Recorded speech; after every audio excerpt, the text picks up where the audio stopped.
हर लाज काज सब त्यागऊ हो हे सखी नहीं हर लाज काज सब त्याग काज सब त्यागऊ हो हे सखी नहीं हर लाज काज सब त्यागऊ हो हे सखी नहीं हर लाज काज सब त्याग सब त्यागऊ करु ससुरे से देह चरण माला गौ हो करो ससुरे से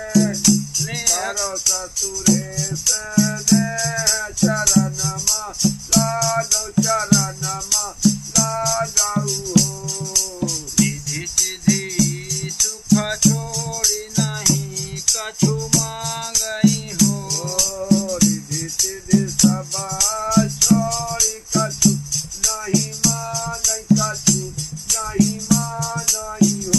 ज्ञान ध्यान के पार वहाँ मन पागऊ हो ज्ञान ध्यान के परम मन पागऊ हो हे सखी नहीं हर लाज काज सब त्यागऊ हो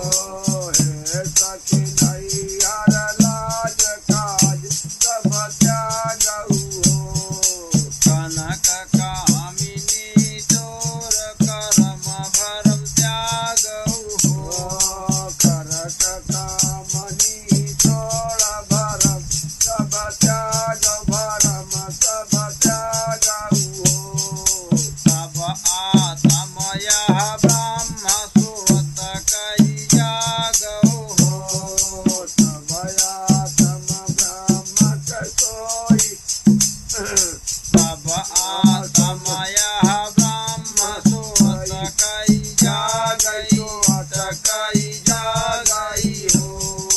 सत्य पुरुष के वचन का जानई कागा हो सत्य पुरुष कई वचन का जानई कागा हो हे सखी नहीं हर लाज काज सब त्यागऊ हो हे सखी नहीं लाज काज सब त्यागऊ काज त्यागऊ हो हंसाले उबिलाई राग बैरागऊ हो हंसाले उबिलाई राग बैरागऊ हो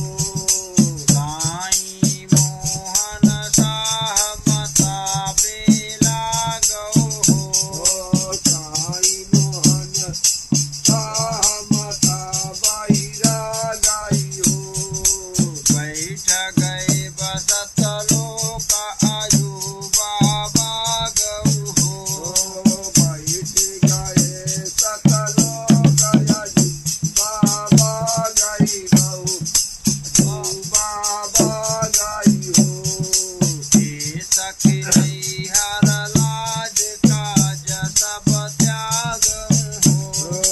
हे सखी नहीं हर लाज काज सब त्यागऊ काज सब त्यागऊ हो। बोलो सद्गुरु दीनदयाल की जय।